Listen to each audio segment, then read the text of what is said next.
My name is Alan Nakagawa, born and raised in Los Angeles, in the area that's now K-Town.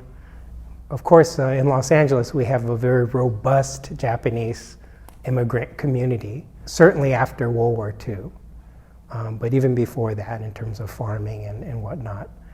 My family came after the war, and where I grew up it's no longer like this, but it used to be a very big Japanese community. There were actually 2 theaters specifically for Japanese movies in my neighborhood. That's how many Japanese people lived in the area that I grew up in. It's not like that anymore at all, but we still have Little Tokyo. I think while I was growing up, not really being able to speak Japanese per se and never having been to Japan, I think I used a lot of stereotypical imagery in my work, but it wasn't until after I lived in Japan and came back that I was less interested in being Japanese and more interested in understanding my Japanese Americanism, that part of it. Luckily I've been given these opportunities to get access to things, archives and historic spaces, and utilizing my interest in sound, I've been able to scope this art portfolio. When you add working with communities, it's like a circular thing, right? There's a community, they have history, you research it, and then you go back to the community and work with them with what you found, and then you make art.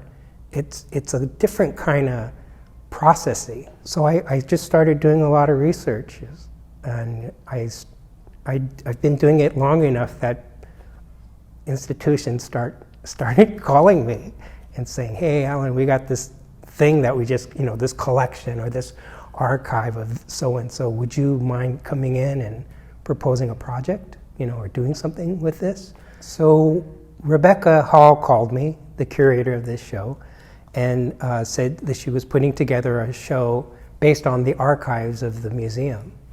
Our step 1 was to go online and look at everything online, which is ginormous. And I did that, and I guess I asked for a meeting, maybe, with the collections manager, which is Annie Lee. I asked Annie, is there anything that's not online that's in your archive? And she said, "Oh, well, yeah, there are and I forgot the technical term for these, but I'm calling them orphan objects." And what's orphan objects? So orphan objects are the objects in a collection that they don't have information on. Objects that were received by the museum prior to like a registrar system, right? So there's nothing on these objects. And so I asked Annie, I said, "Oh, how many of these kinds of objects might there be?" And she said, 2,400. I was like, oh my God. And you can imagine just in storage alone, how much space this stuff has taken. So I thought, well, I want to look at that. I was like, instantly like, oh, I want to do it about this. There's something here that's very interesting to me. It's like when this garage sale happens, boy, please call me, because I would like to have some of this stuff. 2,400 objects, It's like going to be an amazing event when the museum decides to do that. And so what is my project? My project is titled Tamaship Galactic. Let's talk a little bit about the words Tamaship Galactic. So tamashi in Japanese means spirit or energy, soul, maybe ghost. What I'm proposing is we build a spaceship that we can put not just the orphan objects from this museum, but from all the museums all over the world, because it turns out all museums who have been around for a while have orphan objects. So this spaceship will carry all the orphan objects to a parallel universe where those museums, they don't care if you have papers or not.